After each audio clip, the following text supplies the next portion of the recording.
तीसरे एपिसोड पे आप देखने वाले हैं कृष्णा गर्भ को बोलता है कि जो कुछ तुम्हारे साथ हुआ यह बातें किसी से मत बताना, अपनी मम्मा से भी मत बताना।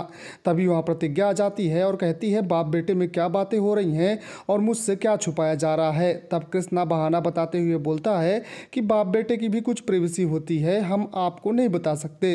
तभी वहाँ कोमल आती है और गर्भ को बोलती है गर्भ चलो सोने चलना है। तब वह बुआ से बोलता है बुआ आज मैं पापा के पास सोना चाहता हूँ। बुआ परेशान हो जाती है कि इन 7 सालों में गर्भ मेरे साथ ही सोया है, आज उसे अचानक क्या हो गया। फिर इसके बाद कोमल वहाँ से चली जाती है और परिवार वालों के पास पहुँचती है। तभी वहाँ शक्ति भाई बोलते हैं कि कोमल तू मुंह क्यों लटकाई है, तुझे जितनी जल्दी हो सके यह बात मान ले कि गर्भ प्रतिज्ञा और कृष्णा का लड़का है, वह तेरा कभी नहीं हो सकता क्योंकि खून खून होता है। और इसके बाद शक्ति भाई कोमल को यह भी बोलते हैं कि तू पराई है, यह भी बात मान ले। तब सज्जन सिंह बोलते हैं कि उतार के जूता शक्ति तेरे मुंह में मार दूंगा क्योंकि कोमल हमारी इकलौती बेटी है और तू उसे ऐसे नहीं कह सकता। इसके बाद कोमल वहाँ से चली जाती है। वहीं दूसरी तरफ प्रतिज्ञा गर्व के कपड़े बदलाती है और कहती है जल्दी से सो जाओ। तभी प्रतिज्ञा को याद आता है कि गर्व ने अपना चश्मा नहीं पहना है। इसके बाद प्रतिज्ञा गर्व को डांटती है और कहती है तुमने आज फिर से अपना चश्मा नहीं पहना, तुम्हारे चश्मे का नंबर बढ़ जाएगा, हेल्थ की कोई केयर नहीं करते हो।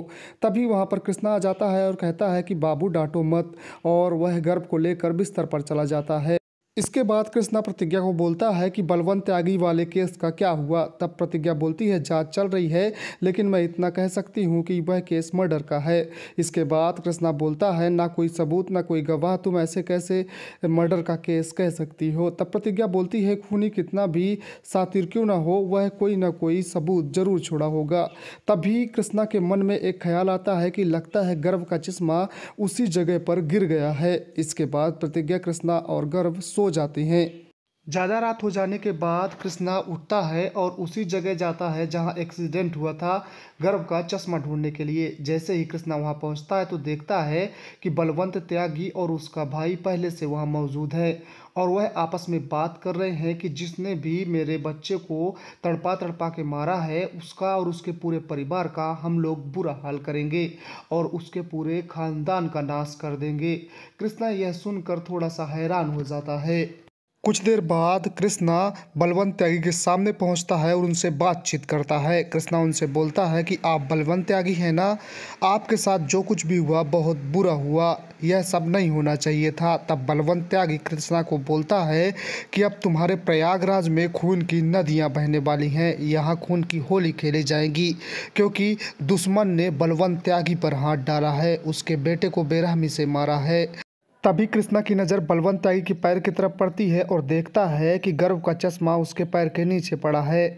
और जैसे बलवंत त्यागी दूसरी तरफ फिरता है, कृष्णा उसके पैर की तरफ चश्मा उठाने के लिए झुकता है। तभी बलवंत त्यागी कृष्णा की तरफ देखता है और कहता है यह क्या कर रहे हो। इसके बाद कृष्णा बोलता है कि आप हमसे उम्र में बड़े हैं, इसीलिए मैं आपका पैर छू रहा था। यह देखकर बलवंत त्यागी बहुत ज़्यादा खुश हो जाता है।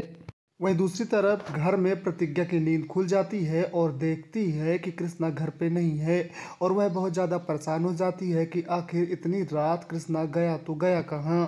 वहीं दूसरी तरफ कृष्णा बलवंत त्यागी से बोलता है अब बहुत ज़्यादा रात हो गई है, इसलिए अब मैं घर चलता हूँ, गुड नाइट। इसके बाद कृष्णा घर आ जाता है और जैसे ही दरवाजे के पास आता है तो प्रतिज्ञा दरवाज़ा खोलती है और इस प्रकार से एपिसोड की समाप्ति होती है।